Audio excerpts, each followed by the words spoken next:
Hello. Welcome into another episode of the Dork Side of the Ring podcast. I am your host, your purveyor of all things dorky within the scope of professional wrestling and sports entertainment. I am Grum. It is good to see you. Welcome in.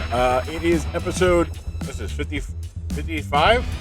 Episode 55 or so? Yeah, I think so. I'm going to look at I'm just buying myself time here. Episode 55. Damn, I'm good. Episode 55. Fun one this week. Literally, as I'm recording this, I am less than 12 hours from finishing the recording of this episode with Muzicchik and MissMicheleJean. It was very fun. The thrill of recording an episode within 96-hour turnaround, I guess, right? So it's got to be up. It's got to be up Monday at the very least, right? Monday, I upload it Mondays at 5 a.m. Eastern Standard. So I guess they go local time, right? So it's up, but that wouldn't make sense if Monday Eastern time. So then there's I have Sunday, Saturday, today. So 72 hours, 96, somewhere between, my math is off, somewhere between 72 hours and 96 hours. We don't come here for math.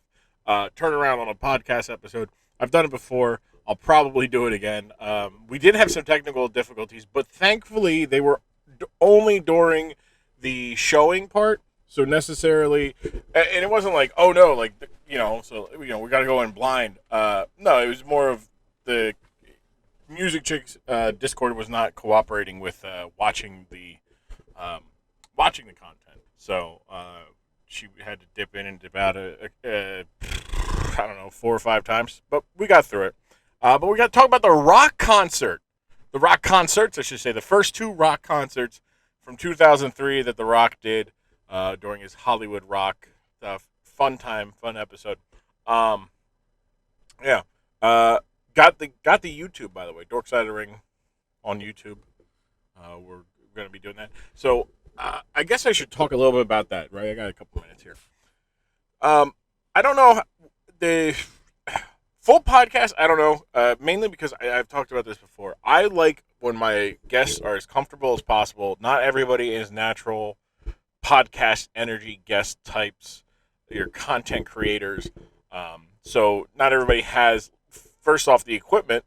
Some people use their phones, and that's fine, or their wireless headphones, or AirPods, or whatever, and let alone a camera, right? So, the equipment there for video podcasts might not be there all the time. But the other thing is, not everybody's used to being recorded, right? And I can tell that. Also, I cut my hair. If you haven't seen it, go to I am Grum on Twitter. I did a nice little leave the memories alone joke from 2008. It's always that song is the perfect retiring song. Anyways, so not everybody has the energy to the energy to be comfortable when recording, right? And I don't want to put even more stress on people. Be like, all right, not only are you being recorded in audio form, you're being recorded on video form. So right now I do have it as when I send out the message, I said, look, it's optional. If you want to do it, cool, great. If not, you don't have to. So we this one might be, but it probably won't be, just because I don't have this, but it might be in time. I'll go back. But anyways. I have every episode. Anyways, but what I will do is I will do short, 5 to 10 minute, excerpts from episodes that I really enjoy, or things that I've already put up on Twitter or Instagram. At the beginning of it when I was let me take I'm gonna take a thing from every episode and put a video and edit. And I'm this is too much fucking work right now. But yeah, that's what we're doing. Also, the plan also is to make content that is like the Dork Side of the Ring, but is in video format and more of a, I keep getting questions recently, Boom to I was on Boomba and Muzicchik's podcast. That'll go up that's going up this week. Boom, something unexpected with Boomchick. Check them out. I'm going to be on the next 2 episodes. Fun episodes. One's about wrestling. One's not about wrestling. But they had expressed like, look, like that was I learned a lot. Like wanted to know where to go, and you answered that naturally. I'm like, yeah. The episode with Shmoo and Gerp, like I kind of am going to start, and I got to figure it out. I'll probably do is like, hey, like if you're not a wrestling fan, what are some questions about wrestling that you have, and then go from there. Because I want to do that kind of content. So, Dorkside Ring on YouTube, it's there. But that's in the future. Today we've got myself, MissMicheleJean, and Muzicchik talking about the rock concerts from 2003. Not the rock concerts like Blink 182 or Linkin Park or what. No, I'm talking about The Rock, the wrestler, him doing concerts in 2003. We got both of them. One before WrestleMania 19 and one before Backlash of 2003. Here on the Dorkside of the Ring podcast. So when I did your show, Newsy with Boom this week, I'm getting over a sinus infection. So like I don't know if you could tell, I was a little nasally and a little congested, and I was like, oh, perfect. I'll just put it on push to talk, and then I'll just like use this one of my like mouse buttons on my computer to just like talk. And then I'm like, man, it would have probably just been easier if I just went push to mute. And then so I set that up today, and then I didn't think about it until I coughed. I like tested it, and I'm like, oh crap! It's still recording on my OBS. And then I was like, wait, I can go hotkey that. So we're all good. So now no one will hear me cough, but you may see me cough or drink water or something like that. So are you feeling better since? Much better. Good. The worst of it was like last Friday. It was just the drip was the worst, man. Like I hate. It's the worst part about a sinus infection is like waking up in the morning and I'm like, okay, when I stand up, it's all going down the back of my throat. That's like if I just like maybe if I just what if I like try to like walk on my hands and then like kind of like so now it's all at the base of my nose, and then if I get up in such a way that it only comes out of my nose, maybe that works. But I don't have the facilities for that to walk on my hands. That's a lot of stamina. You have to concern yourself. It would be impressive if you could. It would be that it would be. It would be like I think I would absolutely be in awe of myself if I could do that. And like it's just a matter of like I want to do a handstand in my life. I can do a cartwheel.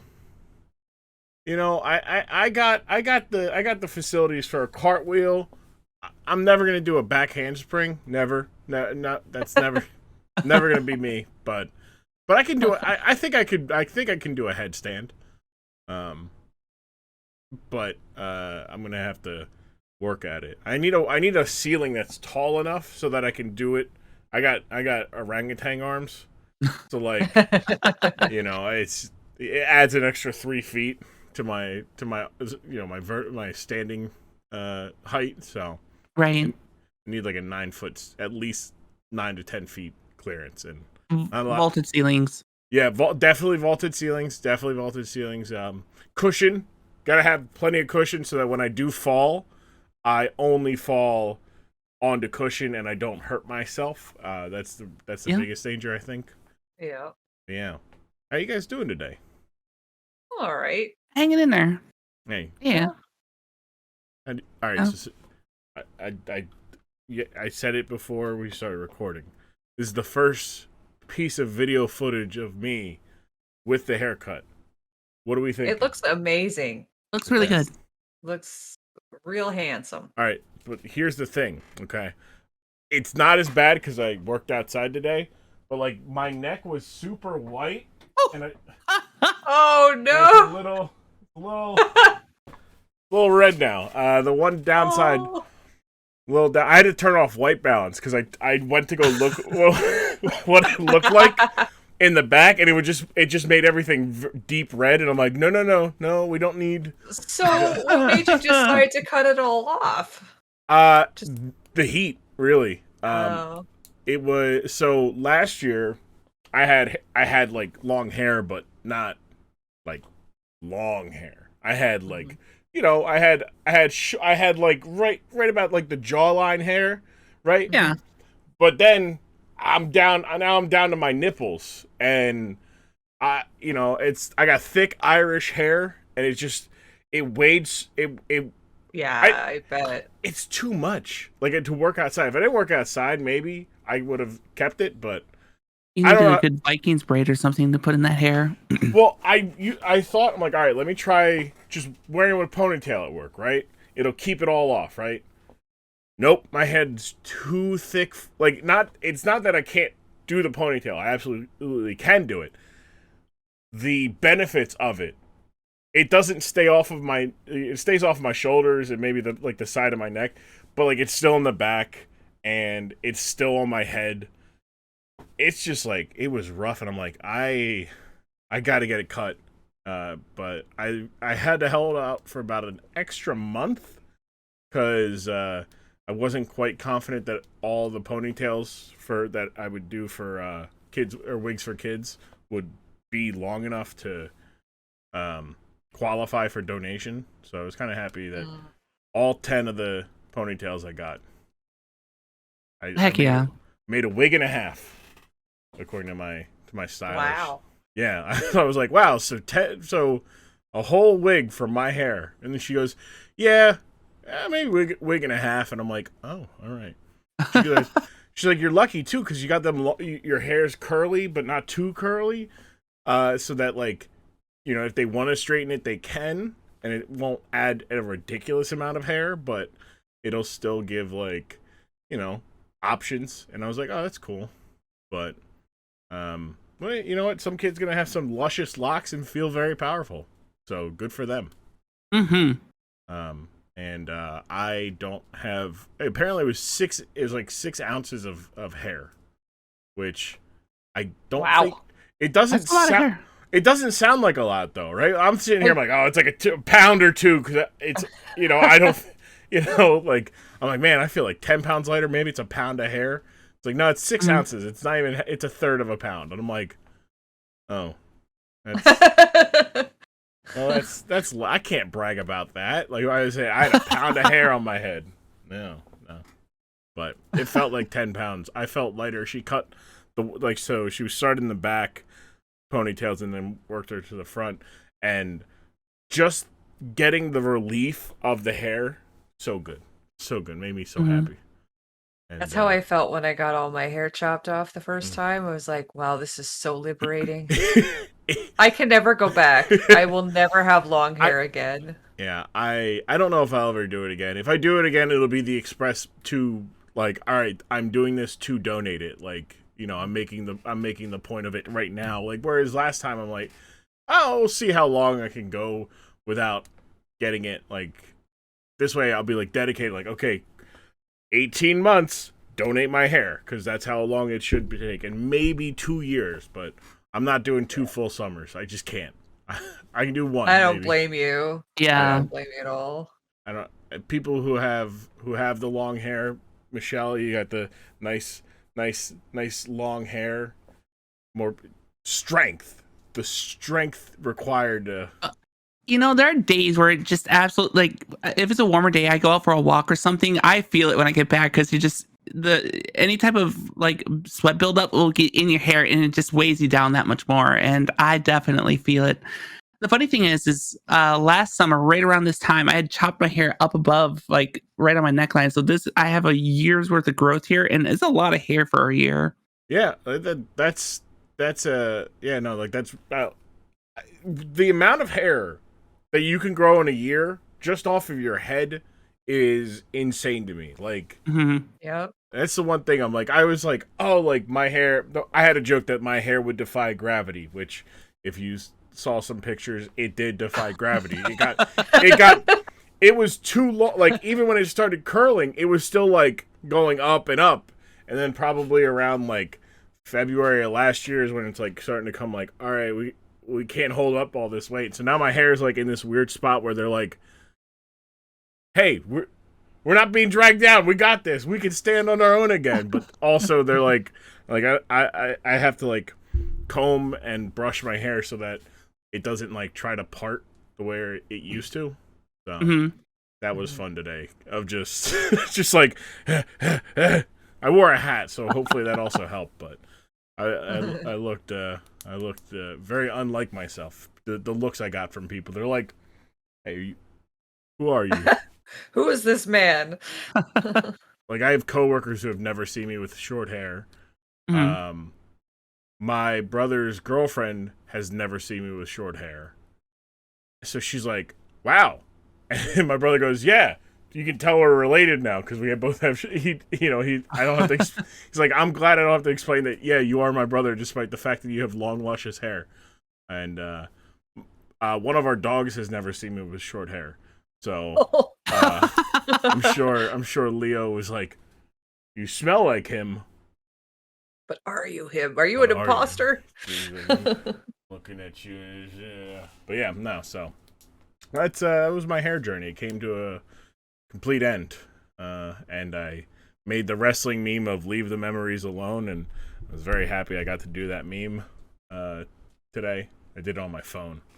Talk about I saw that. I saw your Twitter post. like, That was I had the idea and I had to do it. So I was like, I'll make it an iMovie on my phone. God damn it. We'll do it. But enough about my hair. We're not here on the hair side of the ring. We're here on the dork side of the ring. We've got the lovely duo of MissMicheleJean.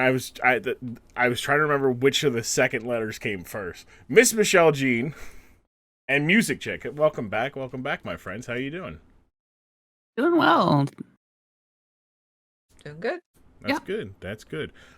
So as is tradition here, I'll give you to the floor to introduce yourself. MissMicheleJean, we'll start with you. Reintroduce yourself to the audience and tell them a little bit about yourself. Sure. My name is MissMicheleJean. I'm the Admiral of the Genie Fleet on Twitch.tv.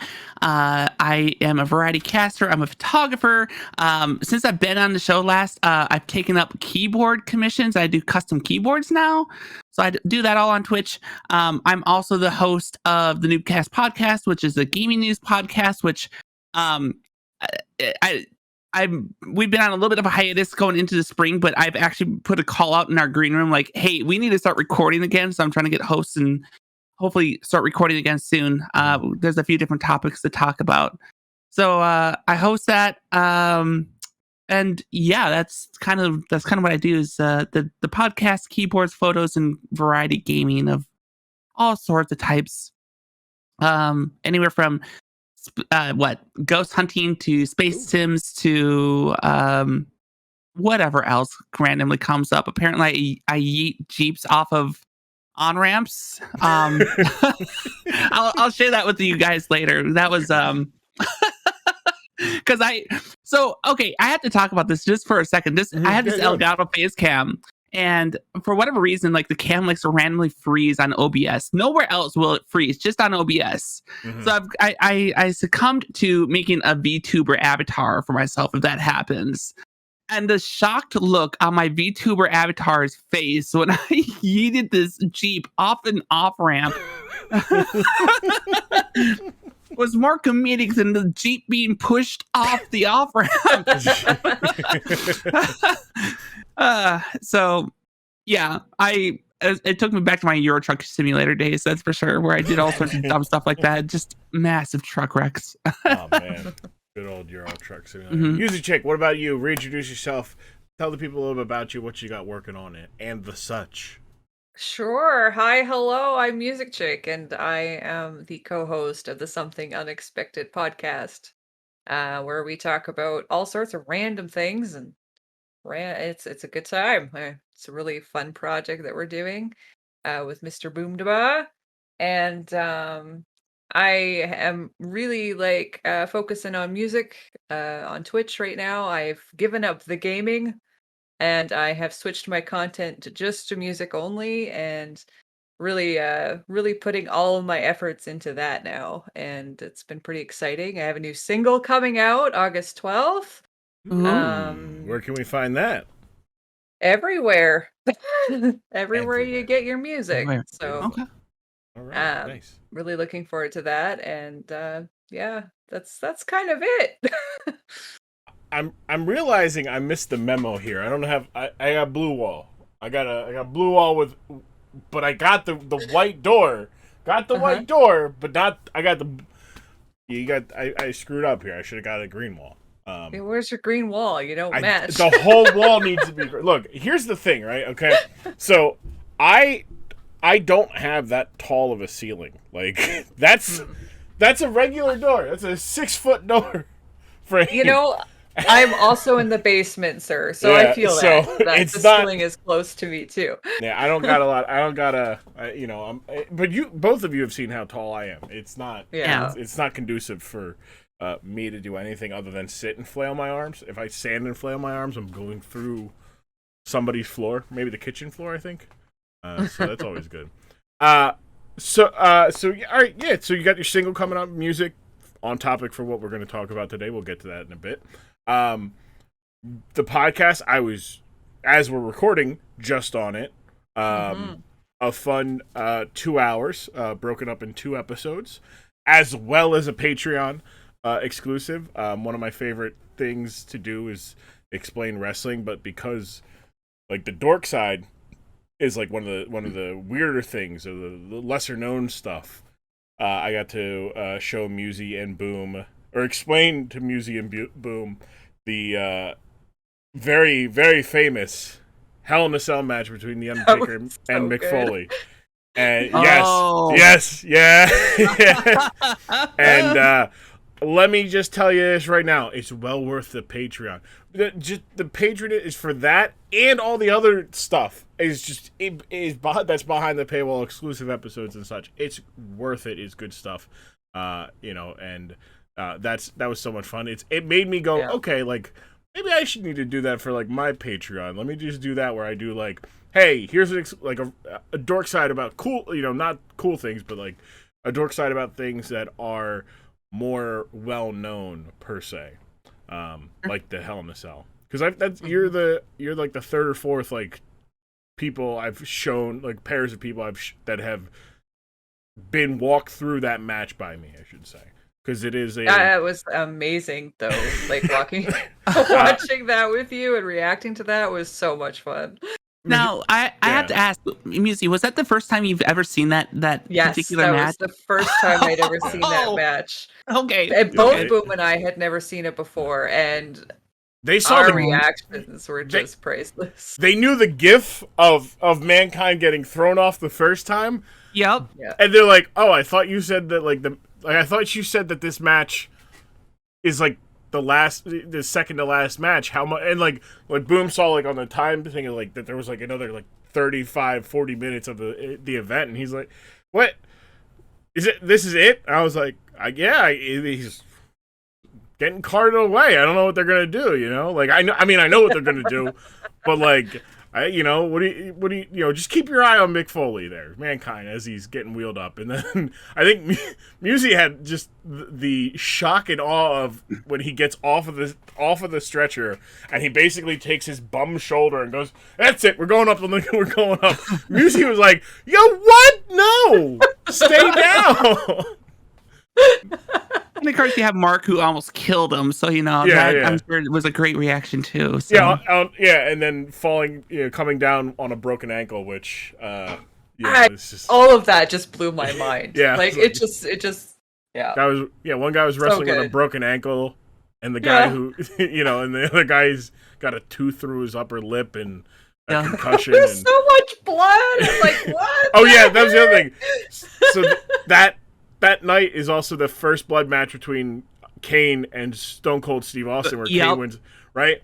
And I explained that, like, all right, like the deck was stacked against Stone Cold, so I made them watch the last end of that match because the cell comes back down and Undertaker and Mankind both come out, And they're like, wait a second, he's wearing a full bodysuit. How is he supposed to make him bleed? I'm like, that was the point.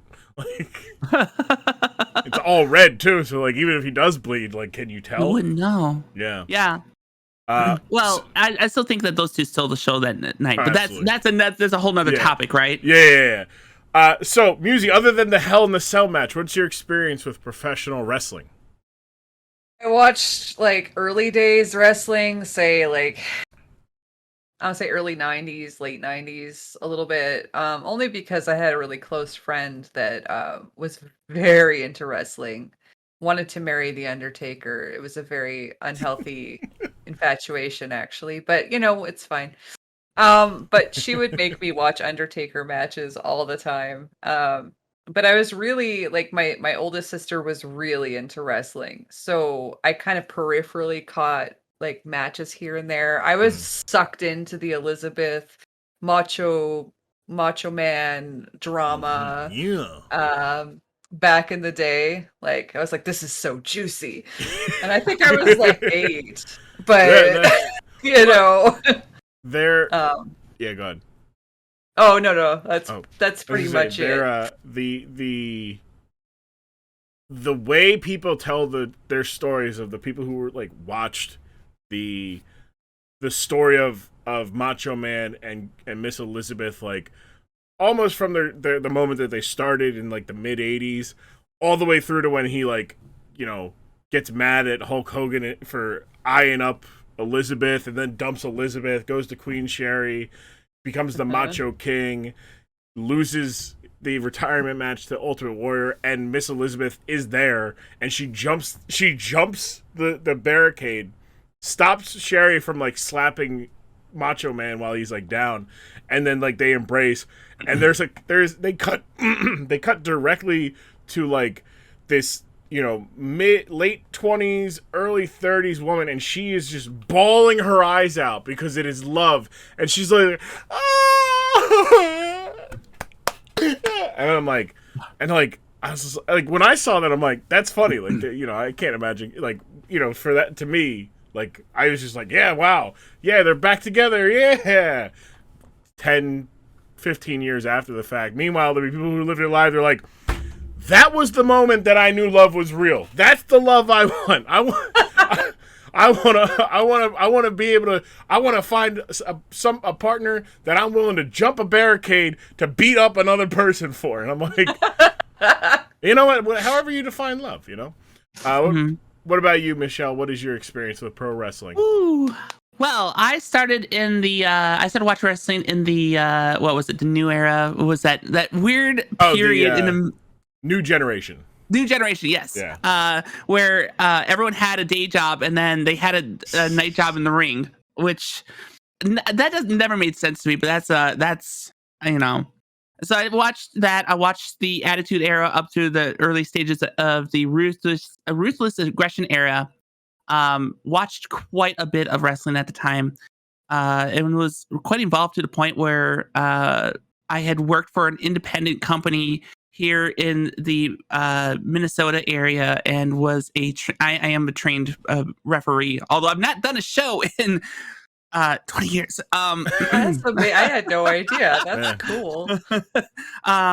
Yeah, well, not quite that long, but it's been a minute since I've done a show, but trained ref and have performed in shows doing that, which was a ton of fun. It is a whole different experience once you can get a look behind the veil, as it were, and know how the show runs, or just sitting in guerrilla and watching the show go on and knowing like if you have a spot where you have to go in. Because I refereed right around that same time when you had referees that had personalities too. So there was definitely like the heel refs or the face reps that would go out and make sure things went one way or the other, and I participated in that. So I may have also taken a bump or two in my time doing stuff like that. So yeah. Ever get into a ref fight? There's my favorite. Not a ref fight. I remember being scooped up on my shoulders and then like Samoa slammed. Like it was a snap so fast where I was up and then wham right back on the mat. And Let me just say, those mats are not as forgiving as you may think. Like, you feel that impact as soon as you hit that plywood, and the foam is that thick. It's not that thick. It's you hit it. And, it's like a bad mattress liner. Like that's the amount of cushion you have is a bad mattress liner. Yep. Yeah. No, it's my girlfriend's dad does refereeing like here and there, like freelancing, right? Okay. And like so he's every time I run into him, he's like, "Hey, did I tell you about the show I did?" Like I'm like, "No, which one?" And then it might be the same one, but the enthusiasm is there. But he's like, "Hey, yeah, they called me. This other place called me. It's like a 2-hour drive." And I'm like, I kind of want to go because, like, yeah. And I'm like, whatever you got to do, right? Their job is to kick out. You got to make that look as real as possible. You let them know the same cadence every time, and they got to kick out it too. He's like, I messed up one time, but it's their fault because they were in the same corner for the spot how it was supposed to be. And I'm like, they were supposed to kick out. That's not on you. Every referee has a story like that. I remember one match I was reffing, and this guy sat down on this other wrestler and was doing what looked like a choke, and he was trying to pin. He's like, count. I'm like, you're choking him, and I started counting against him. And of course, I had to sell a being punched for that because it's like, what the hell? But I'm like, when we got backstage back in Gorilla, I'm like, dude, you didn't tell me about this spot. I didn't know what the hell you were doing. He's like, that was a pin. I'm like, dude, you're too big. I couldn't tell. I couldn't tell that's what you're doing. Yeah, you're sitting on the guy's chest, but also going like this, and I gotta, I gotta do what I gotta do. Don't choke him. Don't choke him until after I start counting. Exactly. That's the independent wrestling is so much fun, especially at the really local levels. Like the people who are like, these are your neighbors that are they're just doing the fun stuff, right? And then you do have the people who are trying to make something of their career. But I think my favorite is clearly volunteer firefighter. The one day of a month that he's like, look, I'll fight fires 30 days out of the month, but not this day. I'm fighting people.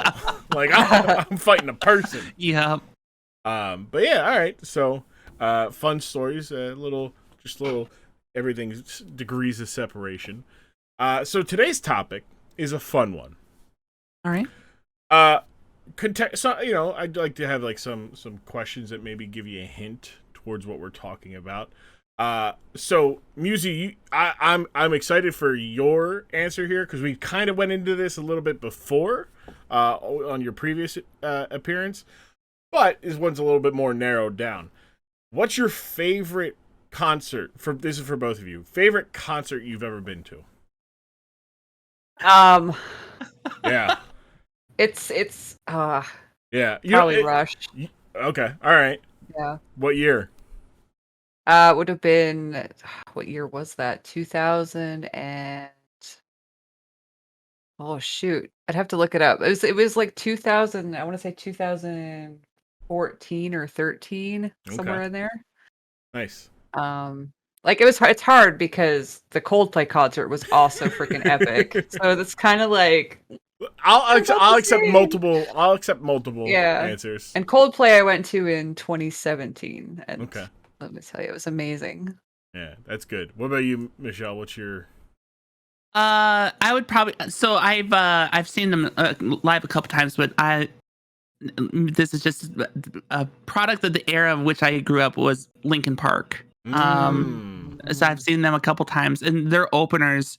They had Coheed and Cambria open for them once, and I forget who else it was. They've had some pretty awesome openers too, but that group, especially Chester, really knew how to put on a show, and it was a lot of fun to participate and watch that.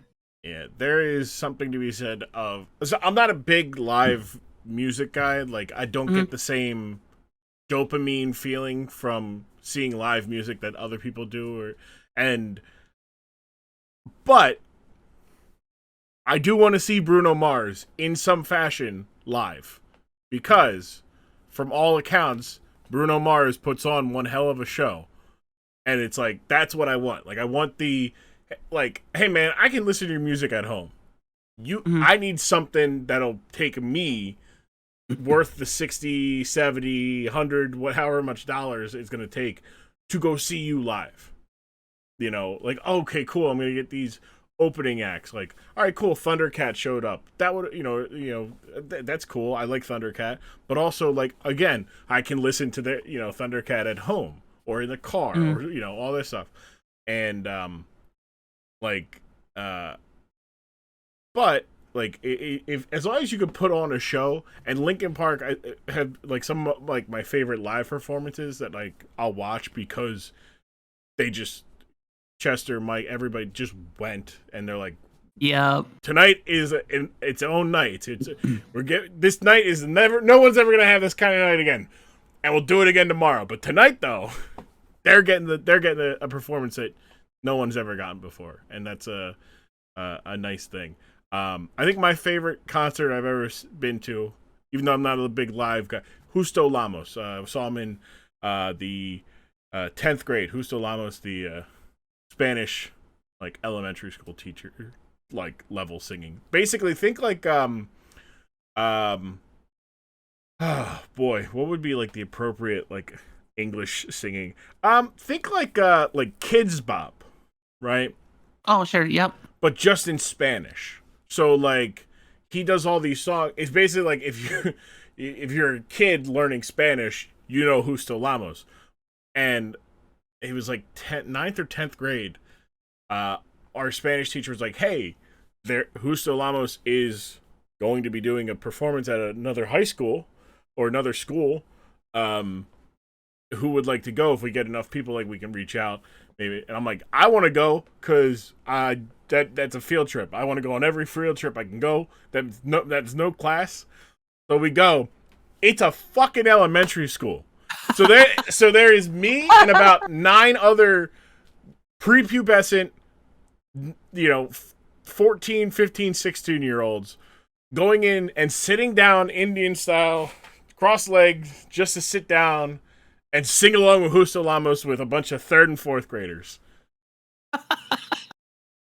And it's the greatest prank this teacher's ever pulled on me, because it's just like on anybody, because it's like, oh, it's another school, so we're thinking high school. Yeah, no, we go in there. It's a gym. It's a auditorium for elementary school, and I'm like, this is wild. Like, like what? Like, I can't believe that A, that happened, but B, they just my teacher, she never told us it was not a. We didn't think to ask, like, hey, is it another high school? Like, so yeah, we definitely stuck out like a bunch of, sore thumbs. My next question, actually, I want to go. So, what about the Rush concert stood out as your first? Like, that's the first one you were thinking of, Musi. Rush is one of those bands where it's like, I thought growing up I would never get to see, because they're so big and they're so popular, and I live in a place where not a lot of cool people come here. But Rush is one of those bands that has come here a few times. I just missed out. So when their Clockwork Angels album came out and I got to listen to a Rush album for the first time as a new album, it was like even more special to me, because I was like, I get to experience a brand new album in the moment, from an iconic band. So I was like, this is cool. And so I'm like, I have to see this concert. And I was so enthralled and amazed. Like they just put on a fantastic show, and like the visuals and the storytelling, and it was a whole package. And I'm like, this is the most amazing thing I have ever seen. Nice. No, that's good. That's yeah. good. Mhm. I don't know. That's I saw Metallica. I have a similar, but not to the same thing, because from the sound of it, Rush is that band for you. Like that, like stuck on a desert island with one band's discography. You're like, give me Rush. That's who I want. I'll go swimming in the bay with Rush in the background. I'll go searching for coconuts, rush in the background. I'll make a friend out of a volleyball, rush in the background. Me and Getty sitting on the beach playing bass together. That's what I want. uh, but yeah, like so for me, I saw Metallica after Death Magnetic came out. So like I'm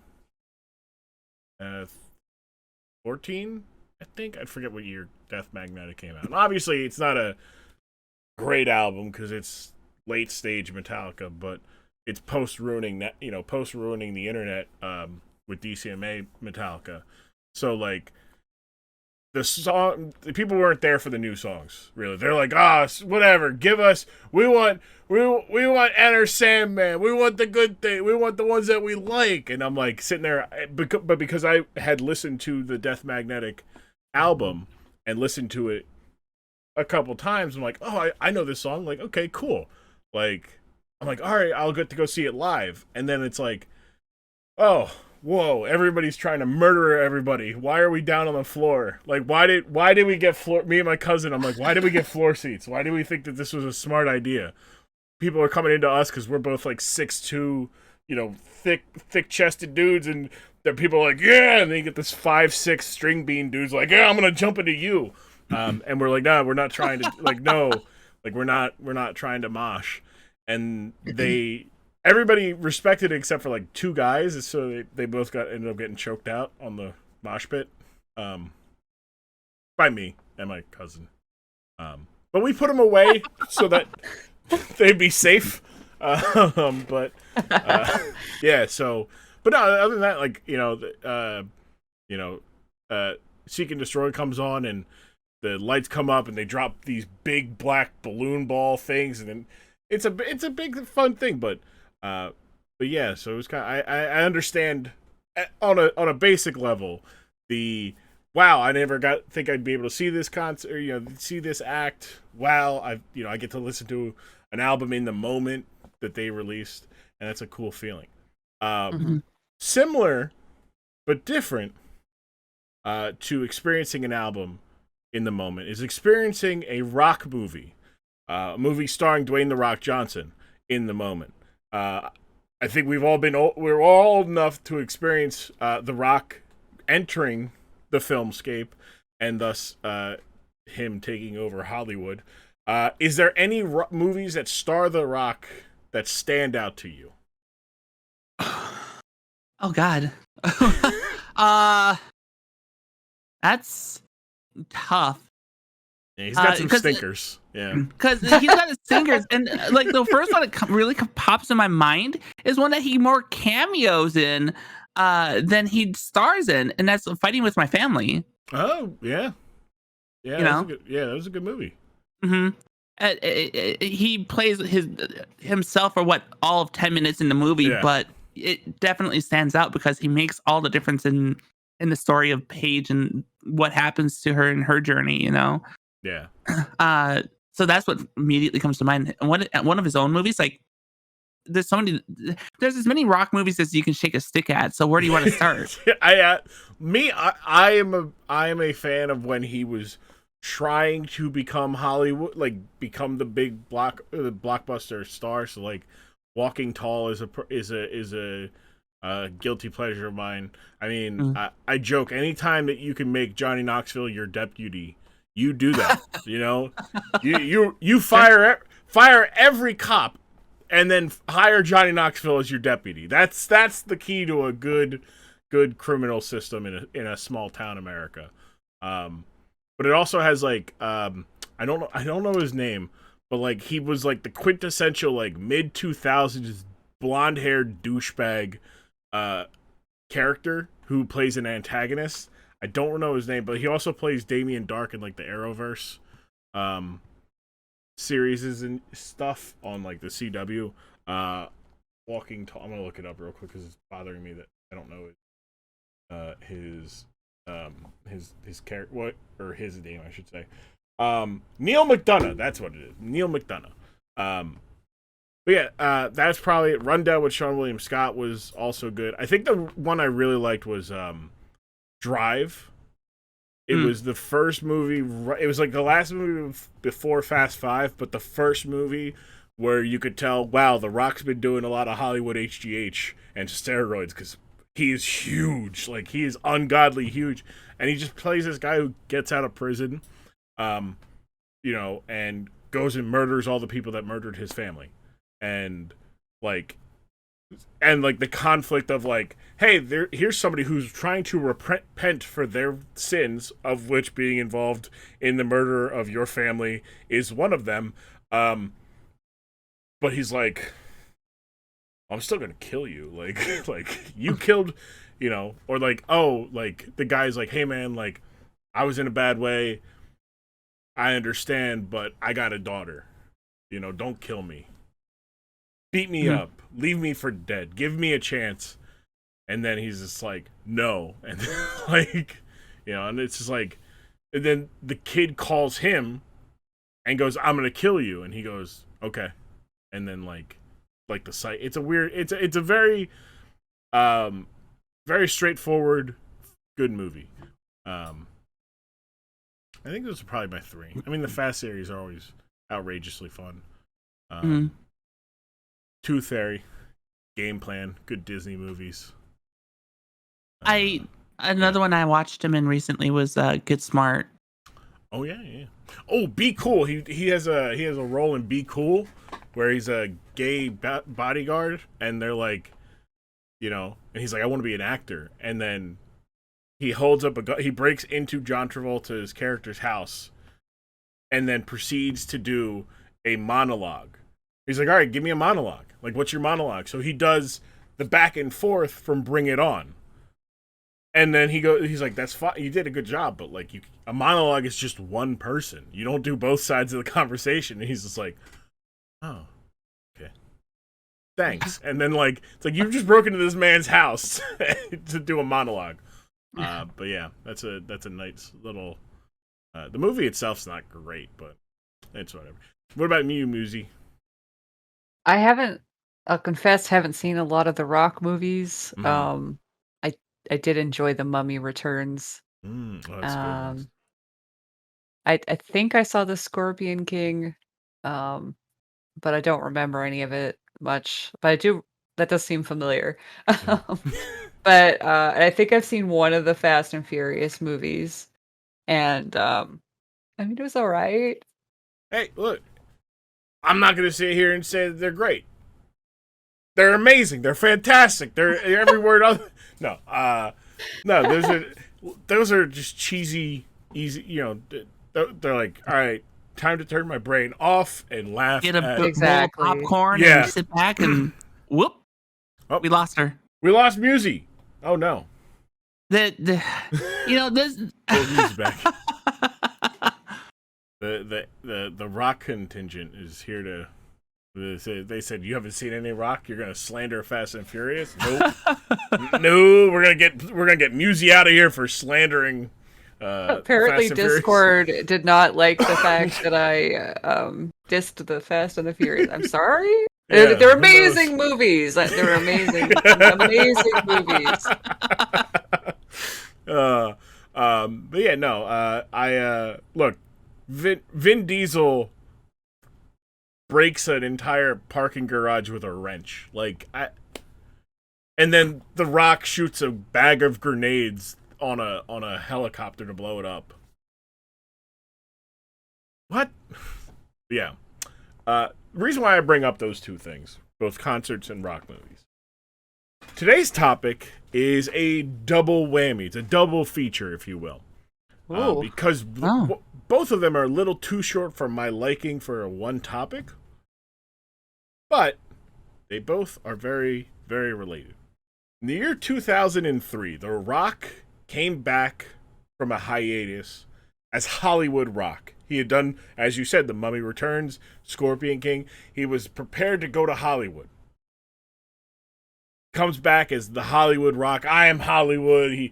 I'm king shit. I'm the greatest. I'm so much better than everybody around me. I am the greatest living legend of all time. On his high horse. And he was coming back, and he was going to right all of his career wrongs. He was going to beat Hulk Hogan at WrestleMania, or he was going to beat Hulk Hogan again. He was going to beat Stone Cold Steve Austin at WrestleMania. All this stuff, the things that were haunting him, were all going to be exercised, and he would have the greatest career of all time. So to celebrate that, in 2003, the final Monday Night Raw before WrestleMania 19, he held the first ever rock concert. And a month later, he holds another rock concert, because this one is in honor of his match against Goldberg, who had debuted the night after WrestleMania, speared the ever-living hell out of The Rock, left him for dead, and The Rock said, you don't touch me. I'm The Rock. You don't get to do that. I don't care how big and strong you are. So what we're going to watch is from 2003, the 2 rock concerts that happened, and we're going to laugh about them, because the second one has a fun little blooper that, because it's live television, they had to go with, and the improvisation of it is very funny. And I can't wait to giggle. It's so fun. A lot of this is a lot of fun, and so that's what we're gonna watch here on the Dork Side of the Ring, and we'll be right back. Taking a moment from the show just to once again plug what we got working on here, the Dork Side of the Ring, and the greater Grum Content Factory. Dorkside Ring on Twitter, on Instagram. I am Grum on Twitter and Instagram. Appreciate any and all follows and support. You can continue to support us for absolutely free by spreading the word and doing just that, following us on those social medias. If you would like to, you can, and you are encouraged to go to support.grum.tv. You go there, you can become a patron today for as low as $1. You get you benefits in the Discord and whatnot. I'm streaming once a week now, sometimes maybe twice a week. I'm working on getting videos out for both Dorkside Ring and just general content. Working on getting the exclusives are always there. The exclusive, watch-alongs, they're there. You can get them for I think $10 a month, $5 a month. The standard Twitch sub rate or subscription, Twitch subscription price, $5. Get you these episodes early. They get you videos early. They get you speaking permissions in my streams. All the good stuff. Just put up on the Patreon this week. We put the watch along for the final deletion match. Myself, Midman, and Pudge watching that. That's from back in January. We got that. And we got so much more. We've got the Dominic Mysterio custody match coming up as well. That'll be some good stuff. Go check it out. Support.grum.tv for all of your desirable or financial desirable and the such. And I thank you. Also, if you haven't already, go to your Apple Podcast app or go to your Spotify app or the website, whatever. However you listen to this podcast, because most of your platforms probably have this, and if they don't, then go to a different platform and do it anyway.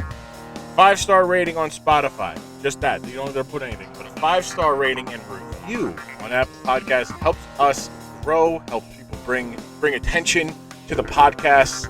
I appreciate that. Thank you so much for your continued support in all fashions. Let's get back to the show. Oh and my that's goodness. That is the Rock Concert 1 and Rock Concert 2. Back here on the Dork Side of the Ring. Good times. We had some technical difficulties during the viewing, but first impressions. We'll start with you, MissMicheleJean. Oh, that takes me back, especially since I know I watched both of those live when they aired. So I remember those happening. My memory recalls them slightly differently, but I mean, I remember the outfit. I remember the Rock concerts. I remember, Stone Cold Steve Austin making his appearance. Of course, the pop that he gets that blows an arena roof off. And then Goldberg too. I can only imagine the amount of disdain that McMahon would have had with the camera situation when The Rock and Goldberg in that second segment went back and there was no camera. Like that was so much dead air. They had to. I don't know what happened to like they caused that much dead air. Like, I guess they just weren't in position, or somebody wasn't in. Like, there's so much. You see the referees come out for the next thing, the next match that's supposed to happen after, and they're like, "Cut to the crowd," and the crowd's like, standing there. Yep. "What's going on?" Yeah, I can just imagine Vince sitting in Gorilla just yelling like, "Where's the camera? We need a camera!" God damn it, Kevin! God damn it, Kevin! No, get a cameraman over there. We need a camera. God damn it! I'll do it myself. Yeah, that sounds right. Yeah. Musi, what about you? First impressions of the Rock concerts? So cringy. That's so cringe. And like, I mean, I know that like the musician aspect of that whole thing was just tertiary to the whole thing. But as a musician watching that, I'm just like, oh, they're making a mockery of everything. You didn't like the Rock strumming the same 4 chords for every song, even though he was doing parodies of different songs? You know, at least he can play 4 chords. I mean, not everybody can. Yeah, that's true. You know? Yeah, my favorite absolutely was the fact that he went from like Leaving Sacramento, which I'm trying to remember what the parody of what it is, and then went into You Ain't Nothing But a Hound Dog, but did the same strumming of it, and I'm like, you can't. No, Rock, come on, man. That's when I knew, like, as a kid, I was like an 11-year-old. I'm watching it. Like, I'd finally been old enough that I can stay up late enough to watch a full episode of Monday Night Raw. And I'm like, that's not how that song is. Like, you don't play that song. Like, that's not how the song sounds. I was like, you ain't nothing but a redneck whining all the time. Like, I'm like, but he's just like, you ain't nothing but a, and I'm like, what? No, that doesn't work, Rock. What? Yeah. It was just, it was super cringy, and it was funny. Like, I'll give it that, but like, you know, and of course they had to destroy the poor guitar. Like, it just, man, why they gotta like destroy perfectly good instruments? I realize it's probably really cheap and it doesn't matter, but still, any harming of instruments just hurts my soul. You just don't do that.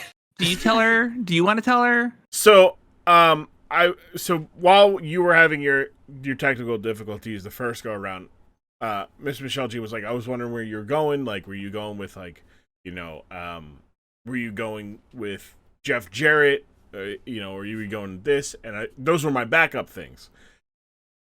Jeff Jarrett is notorious because there's a criticism of him that he broke 1 million guitars and didn't draw a single dime. Basically saying like he cost WCW so much money because he would break a guitar in every episode. At least one. Yep. There was an episode where he breaks 5 guitars. Oh, no. Why? The other thing to know is you're talking about those guitars being cheap. If you were to try to play the actual guitars that they have in the ring, they're going to sound like just absolute shit because they're rigged guitars to be able to take the blow. Yeah, they what they do is they take like a blade and they like saw it like in half damn near so that when you do break it, you break it, but it doesn't like it also goes into like so they defile the guitars as well. Yes. Oh. I think at some point they get staged ones, but like when they first started, like, you know, they would do what they did with like tables, which you take a table and you cut it across like the center so that when it breaks, because tables are not, they're pretty sturdy, like the picnic tables. They're pretty sturdy. They're built to withstand some weight. So you gotta like kind of start like cutting it out from underneath so that it'll break in half. But guitars aren't meant to be smashed over somebody's head. So the amount of work that it takes to gimmick it in such a way. Yeah. So we'll start with the rock concert one, and we'll get to two and the thing I wanted to talk about too. The first one happened in Sacramento and had some quality stings. Great to be in Sacramento. The best part is in about an hour and a half, I will be leaving Sacramento. Great burn. I will be using that every time I'm somewhere. Like somebody asks me about work, they're like, "Hey, aren't you happy to be working?" I'm like, "Best part about work? In 6.5 hours, I will be leaving work." Like, it's a good one. Good one. I like it. Also, calling Stone Cold a redneck who whines all the time. And, it's not bad. Saying he's outside selling T-shirts of The Rock for $5. Like, I think everybody has the image of a scalper or somebody trying to sell something after an event. You after your Linkin Park concert, your Rush concert, they're like, T-shirts, get you $5. And like, where did you get these T-shirts? Like, Mm-hmm. But yeah, I thought the first Rock concert, quality. He played the guitar. I'd give it like a solid shot. I would not recommend buying a ticket to the first Rock concert. No. Well, not for the rock concert part of it, but I think the rivalry that Stone Cold Steve Austin and The Rock had, that would have made the price of admission probably worth it a lot more, because those two had an undefined amount of chemistry together, and they knew how to work that crowd. That would have been worth it. I think it's Stone Cold tells this story. He tells the story of like about that, and he's like, no, Rock, and he's like, sometimes I drive with Rock, and like the first time I drove with Rock, like I didn't know what music, I was driving, so I get to pick the music, and I put on George Strait, and the Rock's like, oh man, I love him, and I look over at him, and I'm like, because Rock's around the time they probably start driving around at the same time, Rock's probably 26, 27, and Austin's like 32. So that's that weird, like, and I feel like that's a common feeling that like we have with our friend groups that we've found through like streaming and content creation, where we're like, man, we're only like 5 years different, but that is a lot. 5 years is a lot when it comes to like, music, entertainment, and whatnot, because that's constantly just, churning out new things. But the image of The Rock probably like sitting down, and he didn't do it by himself. I know Brian Gewirtz was like the lead writer. His basically is now like his like writing partner for a lot of his stuff. But he's like, all right, well, what songs do we want to make fun of? What songs do you want to parody? He's like, I want to parody Nothing But a Hound Dog. Some Willie Nelson. I love Willie. I'm just imagining The Rock doing that. And then like, My Way. Let's do My Way. Mm-hmm. And I'm like, that was the one that's most egregious to me. Is him singing, is him butchering My Way, and calling it The Rock's Way, because he would talk in the third person. It's Rock did it, Rock's way, and I'm like, wait, you can't. There's too many. Can't rocks. do that. It's too many. It doesn't flow. Yeah. No. And then constantly telling the crowd to wait, watch this. Like he's like, hold on, I'm not done. I gotta get this line. Surefire quality content. When Stone Cold drove in following the ambulance and drove in, did you think Stone Cold was in the driver's seat? Actually, Yes. let Musi answer this. Yeah. Yes, I did. Okay, you think he was? Yeah. I was genuinely surprised that he didn't come out. I'm like, they pulled the old one too. Knowing that a lot of that stuff is recorded and just is played on the Titantron, like it could have been him driving. Because the thing is Austin is known for driving how many different vehicles to the ring? Let's see, Zamboni, beer truck, monster truck, regular truck, ATV, car. Yeah, a lot. All sorts of different stuff, right? Cement truck. Yeah, cement truck. Crane Crane. Yep. Crane So, with like, a wrecking ball. like a truck would be nothing for him, right? Just to be able to drive that into the arena and do what he does. And they could have just recorded that 10 minutes before they actually went in, and staged everything else for it. I think pulling the Hurricane in was a nice little touch because of the win that he had just had over The Rock. That added to it, and that was a good pop for him. That made it fun. Yeah, the crowd went crazy. Clearly the third biggest pop of the night, going to the Hurricane when they're like, wait, it's not Stone Cold, but it's the Hurricane. It's okay. We like the Hurricane. And he's just like, yeah. And it's like, what? Yuzi, your reaction to the superhero in a cape might have been my favorite thing of it, other than your despair. But I don't want to enjoy your despair at a guitar being destroyed, although I did. But yeah, Hurricane comes out and he's just like this, and The Rock, after crying for the police to come and to arrest Austin, tell them to, that's just a hamburglar, like, arrest that man, he's a hamburglar, and that he shoved McNuggets up his asshole, which I don't think that's illegal. No, the other maybe if it's in public, it was an interview segment that actually happened with Hurricane Helms, and it was The Rock that suggested the superhero thing because of the Green Lantern tattoo that Helms had on his arm. So the very fact that he came back and completely insulted him was there was a bit of irony in that could be appreciated, I thought, because he completely flipped it, and the fans had his back at least. Ow! I hit my tape. I hit my desk with my knee. I think the Hurricane. So a little backstory on the Hurricane character, Musi. I know MissMicheleJean probably knows a decent amount, so this is really just a refresher. So the Hurricane, the performer Shane Helms, big fan, has a like MissMicheleJean said, Green Lantern tattoo on his arm. He, in 2001, there was a Stone Cold Appreciation Night where the alliance of the WCW and ECW wrestlers showed their appreciation for Stone Cold, something that WWE never did, and he gives Stone Cold his Green Lantern t-shirt, and he goes, I want to give you this because you're the only hero I ever need.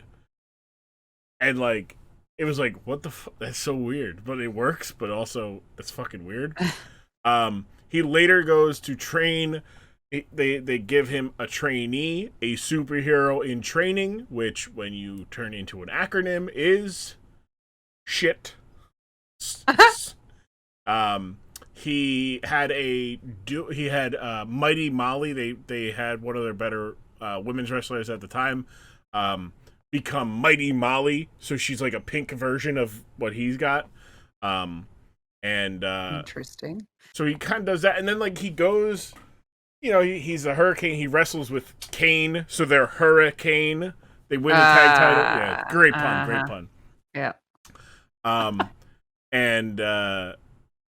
It's good stuff. He then like becomes Gregory Helms, like very seriously and stoic, and then he becomes Shane Helms, investigative reporter.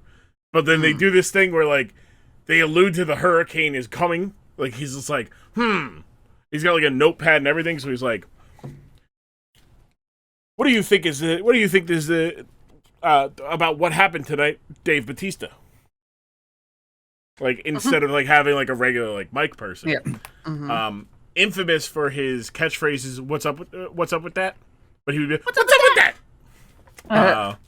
Like he would do the run down the things and be like, what's up with that? Which he did to The Rock, and it pissed The Rock off, and then that's how they got into a fight. Because he's like, you say you're the greatest, but you've never beat Stone Cold at WrestleMania. What's up with that? And then he's like, and then it's just like snap. He's like, but yeah, so Hurricane was like a comedy character who was beloved and probably outkicked the coverage in terms of success as the Hurricane. And it all was a ruse. It was, as you said, the old 1-2, the switcheroo. The cops all 7 cops because to arrest a superhero, it's 7. It took all the cops, and then out from underneath the bed of the truck rises a figure who takes off the blanket, and it's Stone Cold in some Daisy Dukes. Mm. There are some short shorts. They were mid thigh shorts. Look, you need to have some leg room to be able to do to stomp a mud hole in someone, right? Like if it gets too low, then you're fighting your wardrobe at the same time, and you don't want to have 2 fights on 2 fronts. Yeah, but that man he had some hoochie daddy shorts on. All right, Stone Cold was ahead of the trends. All right, he was rocking hoochie daddy shorts well before we even thought about it in 2021, in 2022. He stomps the mud hole. The whole time, Musie's covering eyes, praying that she doesn't hear the crunch of a guitar. Musie, run down your thoughts a little bit for the viewers when Stone Cold got in the ring and started to open up a can of whoop ass on The Rock. Well, he was opening up a can of whoop ass on the guitar, not the Rock. And I'm like, why aren't you whooping Rock's butt? What's the guitar? The guitar did nothing to you. And like, that guitar doesn't mean anything to The Rock, even though they're trying to make it think that it does. And, just delaying that moment, because he's going to do something to it. And they're just drawing it out. I'm like, if you're going to do it, just get it over with. That was what I was thinking. I'm like, end it. Quit drawing it out. Do it, no. Like, go kick his butt. Like, do your worst. Shoot him! Don't shoot the guitar! That's exactly what I'm thinking. Why are you beating up on that poor guitar? Just go beat him up. Obviously, your beef is with him. Yeah, no, I don't know. And he used it as bait only to destroy it, anyways. Maybe Austin wasn't a good guy all along. No, he clearly is not, because he doesn't appreciate music. That's clear. Music as a teacher of music. Uh-huh. Do you think you could work with The Rock's skills? If he walked in, right, and you saw that, do you think you'd work with that? Yeah, I could work with that. I could teach him to play 8 chords, and then he would, be able to play a multitude of songs. Okay. Learn how to strum more than one way. I mean, his technique of the slap strum was pretty advanced, but like, you gotta. He did do a little guitar solo there, which was very impressive. Not really, but it was slightly impressive. See, I'm sitting there, I'm like, man, he strummed. That's great. He did a great job. And Music's like, nah, he was okay. He was shit. But he was okay. But, atrocious and an affront to music and playing instruments, but he was okay. No, I wouldn't say he was atrocious. He should be drawn and quartered for what he did to that guitar before Stone Cold did. No. Clearly all it was is that he was just doing it his way. Rock was doing it Rock's way. That's true. Yeah, that's true. And that's the problem. Is that he just needs a couple guitar lessons, and he probably could actually legitimately play some good tunes. He was running before he was walking, from the sounds of it. In your teacher estimation. I mean, so here's my take. I believe that he has actually picked up a guitar and tried to learn legitimately how to play it, and you could tell by his technique, the way he understands a guitar. He understands how his fingers are supposed to go, and he's got a good start, right? But it's like he learned 4 chords, he learned how to strum one way, and then he stopped learning. I think that's what occurred.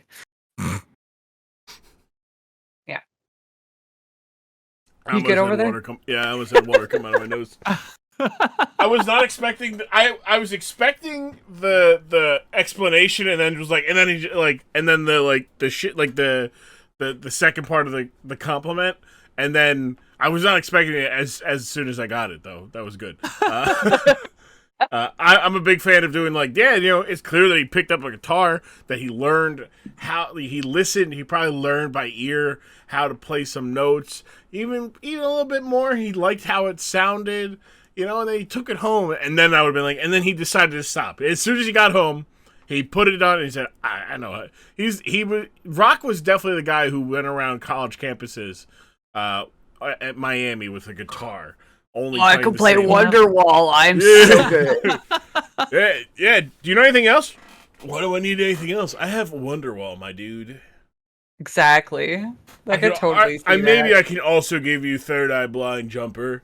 I wish you would step back from that ledge, my friend. But that's all I'm giving you. That's AKA, that's all they know. That's all they know. Yeah. You're all right there, Michelle. Wow. Did I strike a nerve? Is there somebody? No, there's no nerve there, right? Because I claim absolutely zero music talent, right? It's hearing this going, yeah, I think I probably know a couple people. Doesn't say. As I was saying, like, yeah, that's what, like, everybody knows that. You may not know that person, but that person has been in your life at some point. That has been like the type of person that brings their guitar camping, sits around the fire, and they're like, "Let me play Wonderwall, okay?" And I know like 2 other songs. I also know I could, I'm not all about the slow stuff. I could play Iron Man, and it's like, what are you talking about? Iron Man's just it's slower. It's doom, doom, doom. It's just that. And the drums is what makes it fast. Everything else, yeah. The bass is the most. Bum, bum, bum, bum, bum, bum. Yeah, no. Yeah, You got to point at a sign on the wall that says "No smoke on the water." No smoke on the water. No Wonderwall. No stairway. No stairway. Yep. Honestly, so I always joke with my friends. I'm like, we should buy a bar because there's a bit in How I Met Your Mother, which is a show me and this group of friends watched. That is the worst things that 2 guy friends could ever say to each other is we should buy a bar. Because you should. Every guy thinks it's a terrible idea, and it's just a bad idea. So I joke. I'm like, yeah, we'll do it. We'll get a bar. We'll have karaoke night, and they're like, yeah, karaoke night would be great. What if we did open performer, like live music? And I'm like, that's good, but I need a couple rules. And like, what's rules? I said, no Wonderwall, no Freebird. like. He's like, wait, why no Freebird? I'm like, we're not ruining Freebird with some schmuck who thinks he knows how to play Freebird.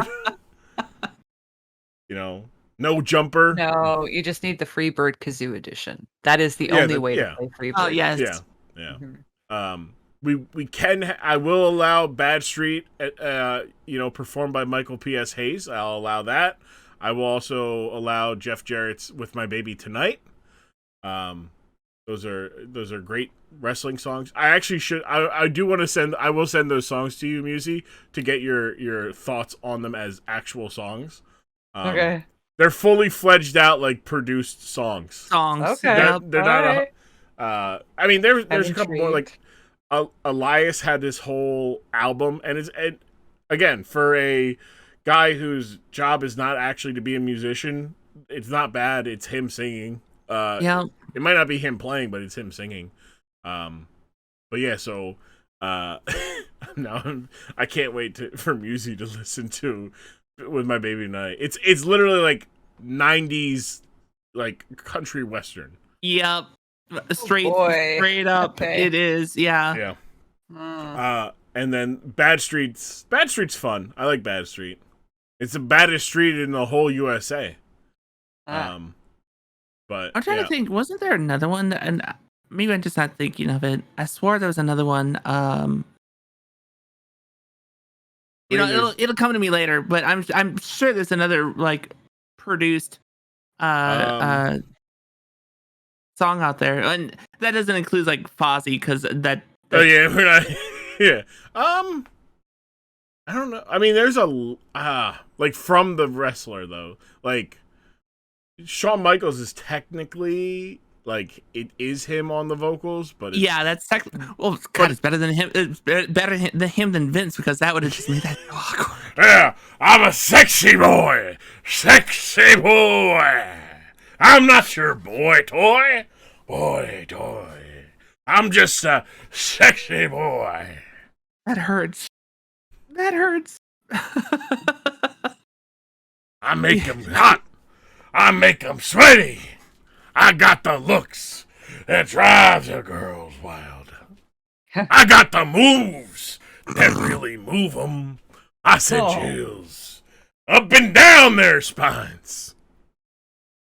Yeah, goddamn it, pal, that's good shit. That's good shit. That's good shit. Such good shit, yeah. He's got a puke. He's got a sexy boy. Oh, God. Oh, music. I explained to somebody recently the puke story.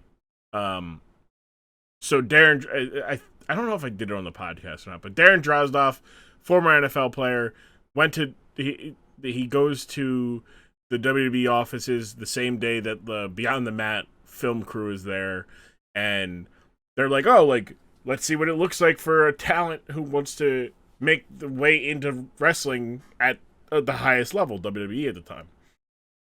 And Darren Drozdoff was known for his time in the NFL for puking on national television.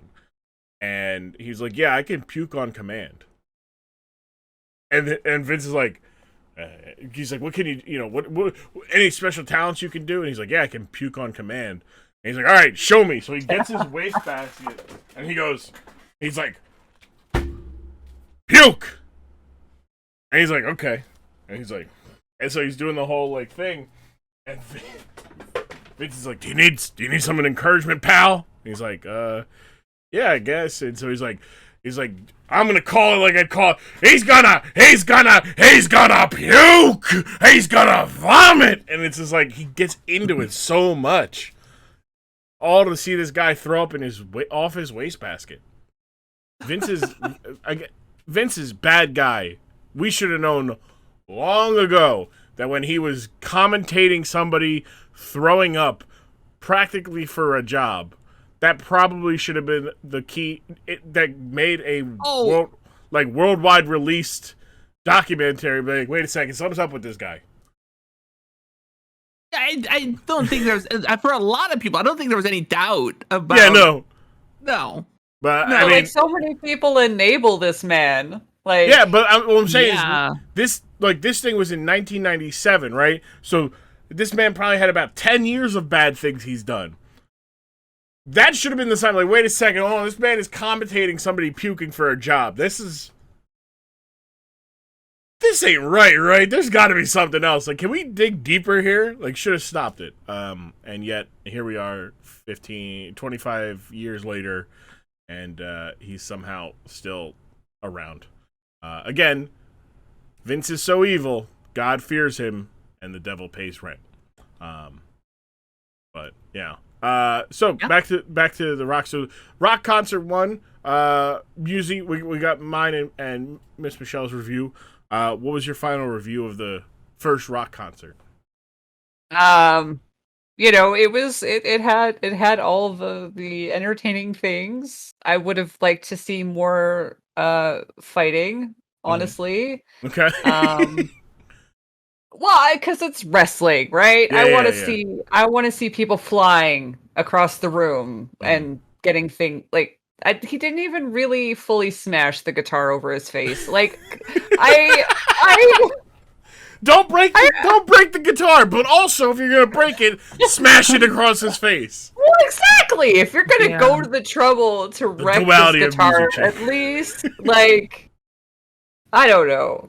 Come on, but like, all in all, the music was not good. The rivalry was pretty good. That's good. Okay. The whole hurricane popping out as a surprise was, I mean, I don't know who that is, so I didn't really have that woo factor, but it was still kind of like, Woohoo! Okay, so where's this other guy, Stone Cold? And then he shows up, and then all these cops and everything. Like it was a spectacle, and I mean, very indicative of wrestling, and but yeah, more violence would have been nice. Yeah. We got a little violence. Yeah, violence is always nice. So the next one, so the second rock concert, much of the same beats, except he doesn't actually play the guitar. He does a cappella. No. The fun spots being the Rock saying, no, Bill Goldberg didn't want to be here tonight, but I told Bill Goldberg that he's got to be here so he can listen to all the Rock's, songs. Come on out, Bill. And then out comes the infamous Gilberg, Dwayne Gill, and who had been WWE's mocking of Goldberg. They addressed it within 3 weeks of Goldberg being signed to WWE. They're like, what are they going to do about Gilberg? Immediately, they're like, we're going to show Gilberg off. He comes out. Rock makes fun of him. We didn't see it because I forgot to put it in there, but he does do another song. It does. The Rock goes down to Georgia, and the whole bit being like he goes down to Georgia to whoop Bill Goldberg's ass. The funny part about that being he calls Bill Goldberg's mom a hoe, and Gilbert gets upset about it. Like Gilbert, because he's like, I'm Goldberg, you just called my mom a hoe. And meanwhile, Gilbert's like doing the whole like moonshine band, like stomping and clapping and hopping. Hoe down. Yeah, he's throwing it down the hoe down, and he's like, what? And he goes, man, you know your mom's a hoe. Keep dancing. I didn't tell you to stop dancing, Goldberg. And he's like, I'm like, what the fuck? So, he called your mama. He didn't even call your mama a hoe. What are you doing? And then Goldberg does come out. And in and I think I forget what year it was, but it was a Barracuda. Musi, you were like, that's a nice car. And then out comes Bill Goldberg out of the car. No sleeves on his shirt. And he ready for business. And The Rock and Gilbert drops the act. He's like, I'm gonna die. He's gonna come out here. The Rock's like, you're right. You're gonna die. Not us. You're gonna die. You've been making fun of him for years. You're like, calls the weakest looking security I've ever seen. A bunch of regular schmoes. But the fun part about this, you get your violence, Musi. Yeah. Because Goldberg walks down. And The Rock's like, nah, security, get him. And Goldberg looks at the security, goes, right down the center of him, knocks him all over into the ring, and out goes The Rock and Gilberg in fear. And then those poor bastards. That was so good. How much would you have to be paid to be just manhandled by Goldberg like that? See, I have more knowledge about Goldberg going into that, so I'd probably want more, because I mean, like, I know what he did to Bret Hart, right? And some others. Like, I'd want a lot. I think a lot. Yeah. Four figures at least. Probably. Yeah. It's like I don't care if it's a 10-minute spot. That's Goldberg. His work ethic in the ring, like, he works hard, but I'm not safe. Yeah. No. What about you, Musi? What's the price point? I'd have to say the 4 digits as well, because I mean, I don't really like the idea of a big giant man manhandling me in a ring and chucking me out of it, so I would like to be paid well for that. That is a very regular and normal thought. I don't think anybody really should be like, yeah, fuck it, I'll do it for free. Unless you have a fetish for that kind of thing. I'm sure there's people that do. We here at Dork Side of the Ring do not kink shame if you're into being manhandled by a bald man with a goatee who recklessly throws you around. Look, not see, me, the thing, not us. It's a memory thing. Like, because I commented earlier, right, that usually those cops or security, whatever, they're local wrestlers. Yeah. One of the local wrestlers that I worked with was in Green Bay. He played a cop. He was one of the cops that was stunned in Green Bay. And like he gets to talk about how he sold a Stone Cold Stunner from Steve Austin. Like that was something that he remembers. So yeah. That's cool. Being manhandled by Bill Goldberg to the point where he's throwing like the one guy, Bill Goldberg grabs him by the jacket and just swings him. That guy had no control. He had no say in the matter. He was going. He'd just be like, "Oh, I'm flying." Like here I go. The part where the one guy he noped out and he jumped out of the ring. That was so good. That man made He's like, I'm out of here. Business decision. I am not getting broken by this man. Goodbye. No. Yeah. Smart decision on his part. Very. Not a smart decision by Gilbert to then try to attack Goldberg. No. Multiple times, in fact. And Goldberg's like, "What are you doing? What are you doing? And do you think, oh, well, I'm going to beat the shit out of you now. Like, I've been waiting to do this." And then The Rock comes in, blindsides him, hits him with the rock bottom. And The Rock is victorious again. Haha, he outsmarted and outpowered Goldberg. Time to go home. Time to hit the road, as The Rock would do. And as he's walking up the ramp, he sees that's not the case. If you had attacked somebody and you thought that they were down for the count, do you run away because they clearly are up, or do you go back to finish them off? You're like, well, I gotta go crack the knuckles. All right, I see I gotta take the kitty gloves off a little bit. Well, as a heel, I would say that as soon as you hit that finisher, you get the heck out of Dodge, get out of there. You did your part. You hit the thing that mattered. Leave. Even if he does manage to pop right back up again, just go. Get. What about you, Muzi? Are you going back to finish the Terminator off, or are you running away hoping that you got enough of a head start? Nah, I'd Karen his ass. Oh, all right. Ah. Yeah, okay. Good call. All right, yeah, no. I'd get the fuck out of there. Me, nope. I hit you with my best shot, and you're getting up. You're not somebody. Apparently, though, like if you're, I didn't hit you hard enough, so I just got to come back and make sure I get it right the second time. And then, if you get up again, then maybe I'll think about getting the hell out. Oh boy! All right, good to know. Good to know. If I ever find myself being beaten up by Muzi, to get up no matter what, even if I'm bludgeoned to death. I won't have to worry about a guitar being smashed on my head, but no. I do have to worry about just getting a general ass kicking. Yeah, so Goldberg gets up, Rock runs away. We are featured dead air for, not dead air, but nothingness on screen for almost a full minute and a half of just waiting to get the next shot set up. Yep. Which kind of speaks to what happens. So, The Rock comes out. He's like, all right, cool. Like, I'm safe. Drive it, get in. We got to get out of here. There's a bald Terminator chasing me. And he presumably gets in the Hummer, his Hummer limo. Goldberg comes out of he comes out from backstage, and he's like, oh shit. So he's got to run. He runs to his Barracuda, and he turns the Barracuda on, slams the gas, reverses out, stalls the shit out of his fucking Barracuda like a schmuck.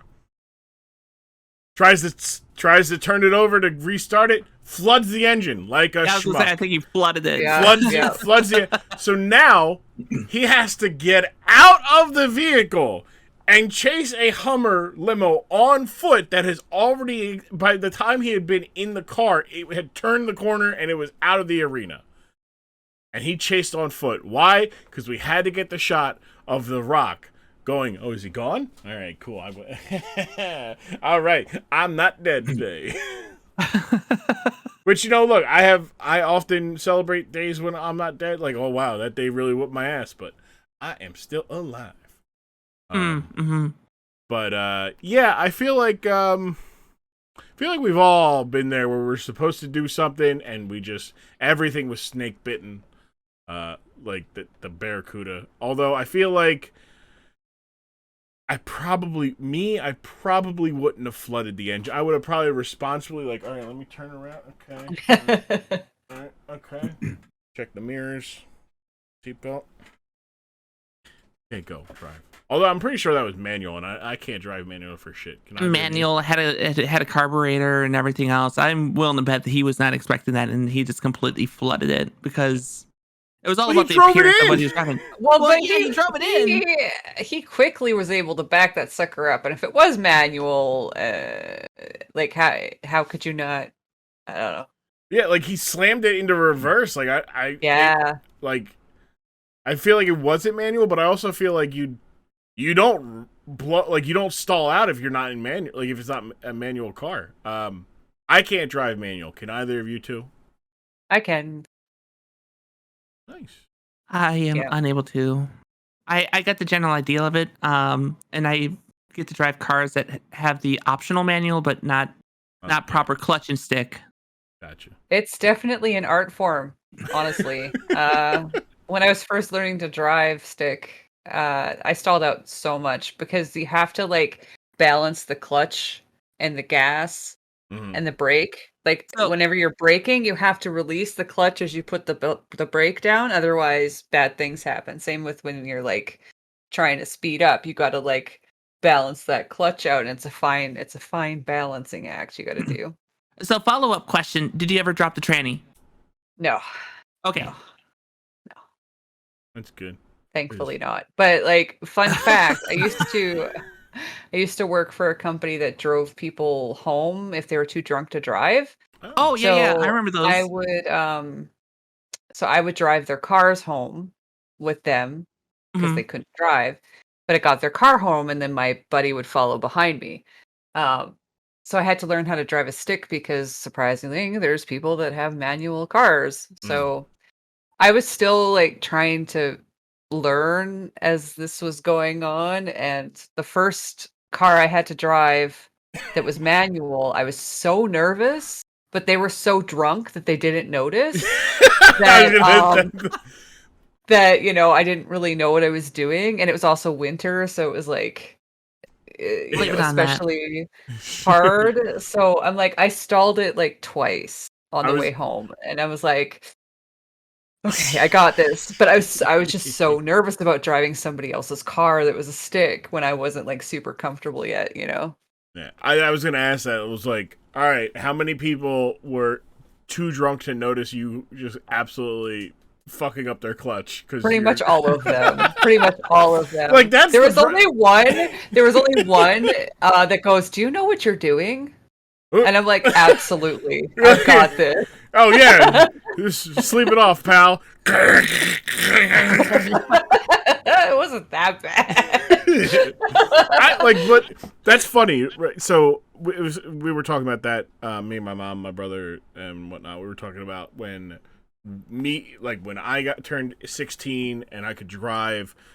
Occasionally, have to go pick up my mom if she was out with friends, or when my brother turned 16. Me and him would go so we could drive her car back. And like, I was like, man, really should just got paid for that. And then it's like, well, I mean, we did. We were kids. Like, kind of have to. But it made me go, like, think about, like, you, like, just somebody who doesn't know or is learning how to drive stick. And, like, somebody decided that one night to go out, get absolutely shit-faced, be responsible enough to call somebody, but be irresponsible enough to take your stick shift out and be like, all right, pal, I'll go ahead. I'm too drunk. Like, it's one thing to wake up and be like, man, I have a $700 credit card bill. What did we do last night? There's another one to have that same bill and then a broken stick shift in being given to you. You're like, where the is this my stick shift? What the fuck? Did I? And then but I thankfully no cars were harmed in the driving of stick shifts. Any like really cool cars that you got to drive because somebody was a little drunk? Not sticks, just in general. The nicest car I never so there was a Lamborghini that somebody got to drive, but I didn't get to drive it. Ah, damn. But I did like I don't know what it was called, but it was like a really low car and it was Okay. like very sporty and like it went to 150 and like nothing, right? You put the gas down, it's like I'm like, whoa! You're like, hey, Like, where do you live? it was definitely a supercar, right? And I'm like, Yeah. okay, all right. And it was like had all the bells and whistles. Most of the time I drove trucks though. Everybody here drives a truck. Yeah. So I got to drive some pretty fancy trucks. I'm just imagining, like, where do you live? I'm just around the corner. I got you. Making a left. We're going to left. Don't worry, we're going to get you there. It's closed over there. I just came from there. There's a horrible accident. There's a cow giving birth. We got to go somewhere else. It's like that scene in Ferris Bueller where they're like, we got your car taken care of. And then they freaking joyride it all over the city. Exactly. Yeah. But that's good. That's good that you made sure people got home safe. Don't drink and drive. It's one of my big bugaboos. Is like, don't drink and drive. Like don't be an idiot. Sleep in your car. Like if you have literally no other thing, take your keys. Don't even start your car. Be cold in your car. That is your punishment for being drunk without being responsible. You get a fucking Uber. You dummies. They should have advertised this place as get a ride home and have a therapy session at the same time. Because that's basically what it was. Oh my God. I can only imagine the amount of drunk people pouring their soul out to I had people crying. I had people like confessing their undying love for the person in the back seat. I've had people make out in the back seat. I've had like all sorts of I have so many stories. I should just I should write a book. So many. The Diary of a Chauffeur. Yep. But yeah, that's like I can only imagine. Hey, you in a relationship? No, I'm just driving. I'm not. It's Friday night, and I'm driving your car home for you, and my friend is back. Look, don't get in a relationship. It's not worth it. You end up like me. Drunk in your own car, and some stranger's driving you home. And it's not even a stranger that you're going to do anything with. They're just making sure that you get home safe. Don't be in a relationship. That's pretty accurate, actually. Yeah, I can imagine. Look, drunk conversations with strangers go one of four ways. It is either horrible life advice, you know, that is extremely specific to the shit that they're going through, some divorce, family split, something going on, and they're giving out horrible life advice. Yep. There is the, hey, let's fuck with the other drunk person and let's just see how far we can take this before somebody wants to fight. There is the making out that can also happen, the conversation that leads to romancing, and then the fourth one, and it's my favorite one. It is the no one can understand a word anybody's saying, but everybody understands what everybody's saying. You just you're like, I understand. I got you. No, dude, I got you. Look. I got you, dude. We're good. We're good. Oh, the best is when they're like, excuse me. Oh, that's in all of it. No, excuse me. I just wanted to tell you that I love you and you're beautiful. What? Glad you got that out before you vomited. Like that was on the other. That's the nice part is when they do vomit, it's in their own car. Yeah, right. Yeah, you don't. So... poor Uber drivers nowadays are driving around their own car. I had an Uber driver. Me and Katie, we came up from the city the one night, and I was like, let's just get an Uber. Like I want to go out and have a good time and not have to worry about how we're getting home. We'll just get an Uber. It's like we'll schedule an Uber. So we schedule an Uber. The Uber picks us up, and we get in there, and the guy's like, "You guys aren't gonna throw up, are you?" And I'm like, "I'm not. Nope, I'm good." And then I look over at Katie, and she's like, "Mm-mm." She didn't throw up, but come to find out, not motion sickness in the back of a car when drunk is an issue for her. So. Oh no! Yeah, she's fine. She's a trooper. She was not like super. She was tipsy, I should say, not drunk, but she was just like, I'm just gonna close my eyes and go to sleep. I'm like, yeah, go ahead. I'm gonna sleep. Like, I'm just gonna sit here on my phone. And then the guy kept trying to talk to me, and I'm like, dude, like, I just want you to drive me. Like, I understand it can get lonely, but that's what you signed up for, to be an Uber driver. You're driving people 3 a.m. on a Saturday. What do you expect? I was always excited when nobody said anything. Right? I was like, the best time ever. I'm like, yes, they're quiet people. Drive. I could just drive, and I hate it when they try and make small talk, especially when they're drunk, because it's like drunk small talk is the worst. It's like, it's pretty cold outside. Yeah. They're just statements. They're just general statements about the economy, right? Yeah, exactly. I guess, man. What the Continue. Yeah, the economy, man. Yeah. Yeah. The housing market.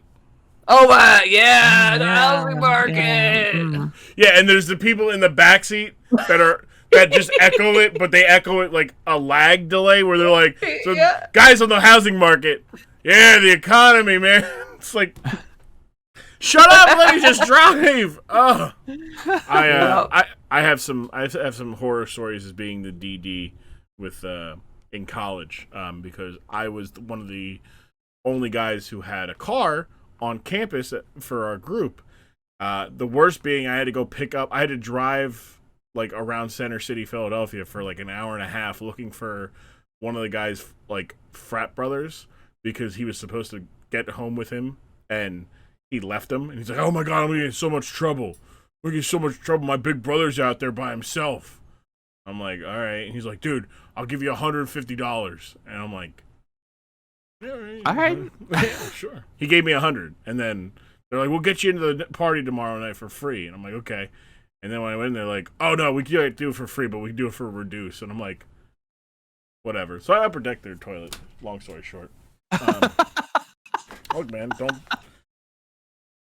Look, he was a business student. I had to. He was going to learn one way or the other. Hold up his end of a business deal. Otherwise, you get shit. But yeah. So the rock concert 2. Final reviews. Musi, will start with you. It was, I found it more entertaining than the first one. Okay. I found the glitches there to be kind of amusing, with the whole camera situation. And just the whole car debacle, and I don't know, I found it very comical, and I quite enjoyed it. And the guitar didn't really get hurt in that one either. So, it was better there. It just kind of got tossed to the side, and I'm like, okay, good. At least they respect guitars. What about you, Michelle? Yeah, there were definitely segments that were still entertaining. I very much enjoyed the idea of having Goldberg out there for that and that encounter, because that was, look, when Goldberg kept on making fun of Bill Goldberg and Goldberg was signed, you knew that encounter was going to happen, and you wanted to be sure that you got a chance to witness that. Mm-hmm. And that really put that the Rock concert 2 just over the top, and probably more desirable to see than the first one. Yeah, it doesn't have the spark of the Austin. But it's like, oh, they just replaced him with another bald guy with a goatee. Yeah. But I enjoyed the second one as well. I think I enjoyed the first one more just because of the I don't know, that line about the best part about Sacramento is that I'm gonna leave Sacramento. I don't know. Yeah, it just is such a good line. Such a good line. But yeah, so we're gonna be wrapping up here. It's getting late. final thoughts on your Dork Side of the Ring appearance, MissMicheleJean. We'll start with you. It was great to come back and participate in the conversation again. It was actually fun to have something. As soon as you started talking about it, I'm like, yes, I know exactly what you're talking about. I have memories of this. So revisiting something that happened way back in the glory days of wrestling was a lot of fun to visit and actually have knowledge of it. Uh, it I'm glad that my memory serves me well enough to know that I do remember how this thing happened, and I got to enjoy it again. We're not old yet. Memory still works. Yeah. Yeah. Well, look, everybody gets old. Physically, maybe not mentally. I'm sure it's not mentally old. I mean, I am because I don't remember things, but that could also just be football brain. But yeah, Muzi, final thoughts on your second appearance here on the Dork Side of the Ring. It was great to be back. I didn't know at all what to expect from what you were going to show us, and so I always enjoy seeing things I've never seen before and experiencing it for the first time with others and getting to react with people. So it was a lot of fun, and it was nice to be able to banter about wrestling once again. Good time. It was great times. Great times. Mhm. So, Muzi, the floor is yours to plug your stuff once more. Let the people know where they can find you, what you got working on, and anything you would like to bring awareness to and such. Sure. You can catch my podcast with Boom Da Ba, Something Unexpected. You can go to boomdachick.com. That's BOOMDACHIK.com, where you can find our link tree, and it'll take you to all the places. You can also find me specifically at Muzicchik.com, MUZICCHIK.com. That will take you to all the places where I inhabit, like Twitch and my Patreon and such. But yeah, I stream on Twitch every Saturday night at 8 p.m. Eastern time, and I do a 4-hour live set of music every week. So if you want to catch live music, that's the place to be. So Highly recommend. Great, just Mm-hmm. great vibes, good music, great people. Highly recommend attending one of Muzi's Twitch streams. MissMicheleJean, same for you. Floor is yours. Stage is yours. All right. Well, you can find the Noobcast podcast anywhere you listen to your whatever favorite platform you have for your podcasts. Just look for the Noobcast, NEWB cast. It's myself hosting. I usually have a couple reoccurrings, and then I try to bring in special guests. We're going to be starting to record shorter sessions where we have a specific topic and we talk about just that one and get more frequent shows out, because news is always going on and there's a lot of things happening in the gaming industry where having more opinions out there to be able to discuss it and bring awareness to what's going on is always beneficial to everyone involved. As far as myself, it's MicheleJean.tv, MicheleJean.tv. That'll take you to my Twitch channel. If you do links.MicheleJean.tv, it'll take you to my link tree. It'll take you to all the other stuff that I do on Twitch, Instagram, the TikToks. I've done TikTok since the last time I was here, so we have a lot of keyboard ASMR and some other stuff because Nice. I do streams on Tuesday, Wednesday, Friday, and lately I've been doing a lot of keyboard commissions where I'm building custom boards with various switches and caps and everything, which sound very clickety clackety and very enjoyable. If you're into ASMR, you know where to go. You now know where to go. I know that there's a specific one person listening, maybe, that is going to be like, oh, let's go check out that. So you'll get at least one new consumer of the keyboard works. Yeah, once you get that sound check is always satisfying every single time. It doesn't matter what keyboard I'm building, whether it's something that goes clicky to something that's very, very clicky, like maybe this one right here. There's always something there for people to enjoy. That's crisp. That's like a nice crisp one. Yeah. Yeah. Oh. That's like a bag of chips crisp. Yeah. No. I appreciate it. It was great times had by all. I'll speak on the all of us here. Good times.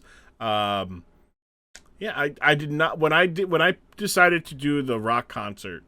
I got my check marks off. I got Musi reacting to the guitar, Musi grading the music, and then MissMicheleJean remembering these and being like, "Oh yeah, no, I remember that character."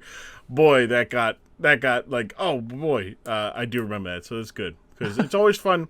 I like introducing number one thing I enjoy about the podcast is introducing people to new wrestling things, even if they're regular fans. The other thing is having fans go, "Oh yeah, I remember that," and seeing if they can figure out when we're talking about the context. Like, why is he talking about The Rock and the concerts?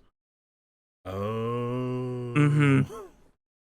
But yeah, like you had figured out like, oh, maybe it's Jeff Jarrett, so that would have been pretty cool. But yeah, good time. Glad to have you both on. Glad we could make it work, and I love you. Thank you for coming on.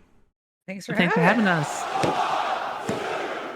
Thank you, Michelle. Thank you, Musi, for coming on again, being incredible guests. Go follow them. Go give the support. Go check out their podcast. I've been on guests on both of them. I have been featured on their streams, both intentionally and unintentionally. Good friends of mine. Go support them. And thank you for supporting us by listening to this episode once more. Next week's episode, it is a good one. We are going to. I wanted to talk about this a little bit. We are at a year now, right? So I've done a lot of the goofy, dorky shit. Now I'm going to start getting some good shit. We're going to start doing some fun things to show some people who may or may not know the greater parts. Coming up the next couple of weeks, a couple of the topics, some somewhat goofy, somewhat good shit. But next week is some good shit. We're going to be watching the parking lot brawl between Eddie Guerrero and John Cena for the U.S. title. That was a good one. I believe that was 2003 as well. So 2003, the early to mid 2000s is going to be featured quite much here in the next couple weeks here with the topics that we're talking about.